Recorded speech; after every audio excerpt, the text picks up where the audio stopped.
घर में यदि ठाकुर जी विराजते हैं तो एक बात याद रखिए कि उनकी सेवा के लिए और उनके विहार के लिए भले छोटे स्थान में ही सही एक कुंज बनाओ, कुछ गमले रखो, उनमें पुष्प की सेवा करो, उनमें सुंदर सुंदर पौधे लगाओ, सुंदर एक निकुंज बेल जैसी होनी चाहिए घर में। अगर ठाकुर जी विराजते हैं तो ठाकुर जी मंदिर में विराजते हैं, बाहर बालकनी है या कोई छोटा सा स्थान है, वहां पर एक छोटी सी कुंज बनाओ, बहुत बड़ी हो, विकसित हो, बृहत हो, अगर व्यवस्था है तो बड़ी करो, और नियम रहे कि उस निकुंज में, उस कुंज में केवल ठाकुर जी विराजेंगे। गर्मियों का समय आए, दोपहर के जैसे ही 12-1 बजे बजते हैं, ठाकुर जी की राजभोग सेवा करने के बाद पर्दा ना करके ठाकुर जी को कुंज में विराजमान कर दो और वहां पर्दा कर दो, ठाकुर जी को वहीं बैठन दो। सुंदर सुंदर पुष्प लगे हों, सुंदर सुंदर बेल चढ़ी हो, सुंदर निकुंज जैसी बनी हो, ऐसे घर को छोड़ ठाकुर जी कभी नहीं जाते, क्योंकि ठाकुर जी को निकुंज नायक कहा गया है। वो निकुंजों में भ्रमण करते हैं, और सही बात तो यह है निकुंज ठाकुर जी को नहीं, श्री जी को बहुत प्रिय है। आपको एक रहस्य की बात बताएं, हमारी किशोरी जी को ठाकुर जी को लाइट में देखना, प्रकाश में देखना, धूप में देखना अति प्रिय नहीं है।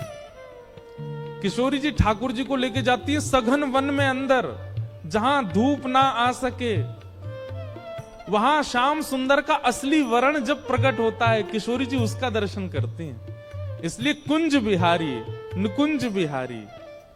क्यों? क्योंकि श्री जी को कुंज में ही ठाकुर जी प्रिय लगते हैं। इसीलिए बिहारी जी में आज भी लाइट नहीं है, प्रकाश नहीं है, ठाकुर जी को कुंज प्रिय है। तो जो लोग अपने घर में ठाकुर जी की सेवा करते हैं, प्रयास कीजिए कि छोटी छोटी कुंज बनाइए, और उस कुंज में उत्पन्न होने वाले फल पुष्प, उनका प्रयोग अपने लिए नहीं, ठाकुर जी के लिए। ये वृंदावन की सेवा है। आप अमृतसर में बैठे निकुंज बना करके वृंदावन ध्यान करके, कई लोग कहते हैं महाराज जी ब्रज की रज नहीं लानी चाहिए। हम कहते हैं कि आप वृंदावन गए, 4 दिन रहे, 4 दिन बाद वापस लौट के अमृतसर आए, आपके अंग प्रत्यंग वस्त्रों में ना जाने कितने ब्रज के कण आ गए साथ में। अब कपड़ा थोड़ी धो के आए हो वृंदावन में। हाँ, ब्रज की रज यदि लाओ तो वो इतनी व्यवस्थित स्थान पर होनी चाहिए कि उसका कोई अनुचित या फिर उसके प्रति कोई अव्यवहार ना हो। इसलिए सबसे बढ़िया है कुंज बनाओ, निकुंज बनाओ, सुंदर सुंदर पुष्प वृक्ष वल्लरी आदि सब तैयार करो और ब्रज की रज लाके वहां पधरा दो। नित्य उन कुंज निकुंज और पुष्प वृक्षों की सेवा ही वृंदावन की सेवा है। यहीं बैठे बैठे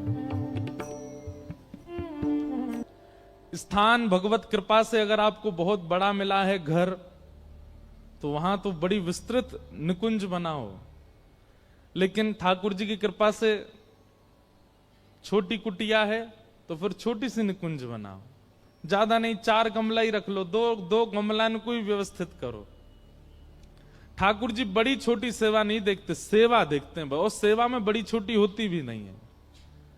इसलिए निकुंज की सेवा, ये पुष्पों की सेवा, वृक्षों की सेवा, फलों की सेवा ठाकुर जी के लिए व्यवस्थित करना प्रारंभ करो।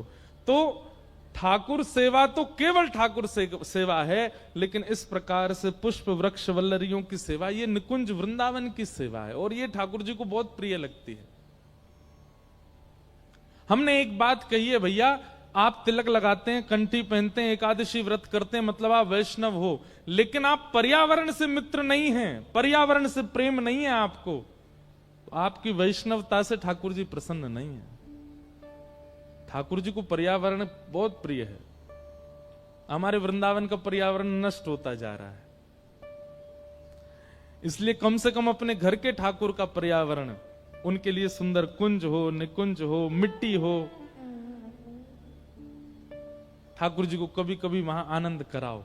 वही बात श्री हरिराम व्यास जी कह रहे हैं, ठाकुर जी को नी की लागत, वो मीठी लगती है।